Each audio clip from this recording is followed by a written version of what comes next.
What's going on, everybody, and welcome back to JohnnyKpicks. And in this video, I'm going to go over all the bets that I have so far for UFC Vegas 52, Lemos versus Andrade. First things first, please hit that like button, make friends with that subscribe button, and don't forget to turn on those notifications so you don't miss out on any of my new videos or live streams. So UFC Vegas 51 was last weekend, and although it was a strange, weird, crazy card, I ended up hitting 6 out of 9 bets, winning plus 3.47 units profit.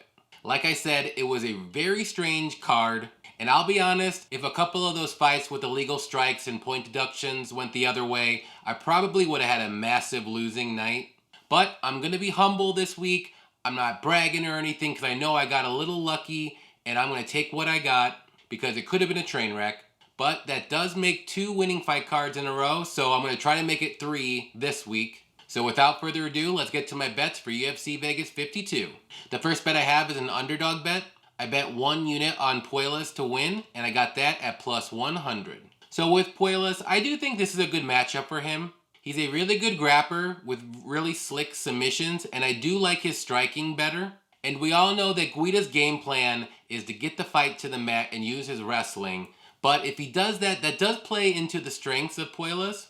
And another thing to note is Guida's been submitted 6 or 7 times in his career, so I'm not exactly 100% sure if that's a good idea for Guida to do. But wherever this fight takes place, whether it's on the mat or feet, I just like Poyles better here. The next bet I have is another underdog bet.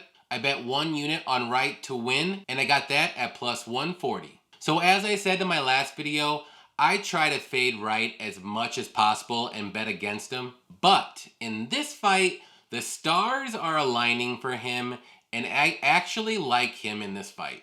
And pretty much the main reason why I do like him is Barrow was just brutally knocked out 2 months ago, and he's taking this fight on short notice. And another thing too is Wright tends to not do well against power punchers, and I don't think Barrow has the power in his hands to knock out Jordan Wright.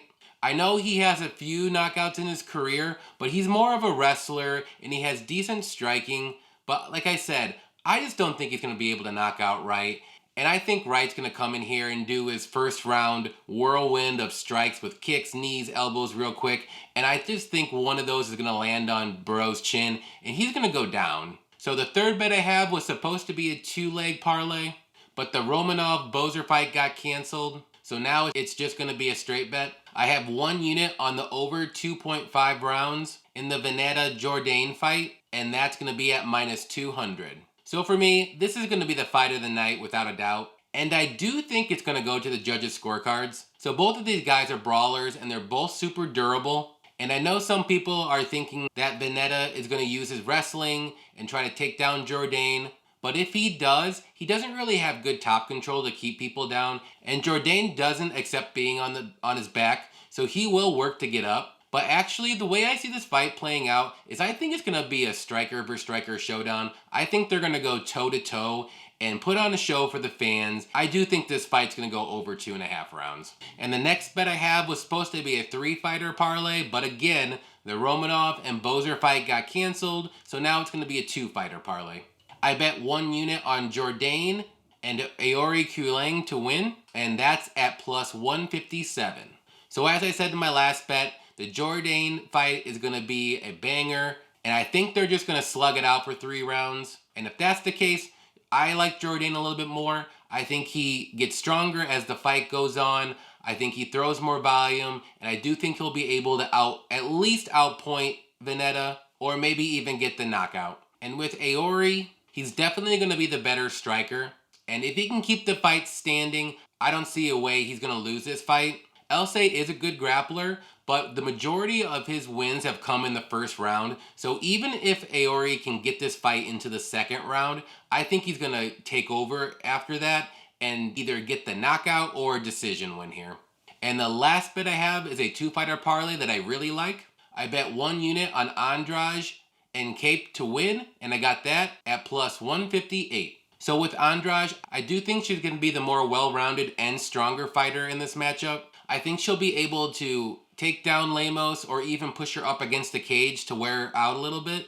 And as we saw in Lemos' last fight against Hill, she does tend to fade after the first round pretty hard, actually. And I'll admit, I had a bet on Lemos in that fight, and I actually thought she might have lost that fight. But I do think Andrade will eventually get the finish, whether it's his club and sub or just a ground and pound knockout, maybe in the 3rd or 4th round. And with Cape, I think this is going to be a really good fight too, and I do think he's the more well-rounded and dangerous fighter in this matchup. I think he has a little bit more KO power, and he does have some wrestling that he can use. But for me, I just think Cape will be able to outland Sue here, and he'll land the more impactful shots as well. So I like Cape's chances, whether it's by knockout or decision. Alright guys, so those are my bets for UFC Vegas 52 so far.